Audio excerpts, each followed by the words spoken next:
আল্লাহর বাণী। আল্লাহ তায়ালা হচ্ছেন সমগ্র জগতের সৃষ্টিকর্তা, পালনকর্তা ও নিয়ন্তা। তিনি এক ও অদ্বিতীয়। মানুষকে সঠিক পথ প্রদর্শনের জন্য আল্লাহ তায়ালা যুগে যুগে নবী ও রাসূল পাঠিয়েছেন এবং তাদের মাধ্যমে নিজের বাণী প্রকাশ করেছেন। আল্লাহর বাণী মানুষের জন্য পথ নির্দেশ, জ্ঞান, ন্যায় ও শান্তির বার্তা বহন করে।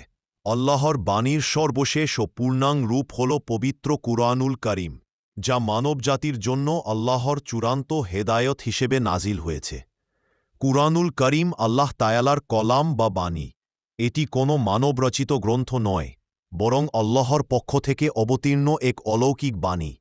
প্রায় ২৩ বছরের ব্যবধানে এটি নবী মুহাম্মদ সালের ওপর জিব্রাইল এর মাধ্যমে নাজিল হয়েছে।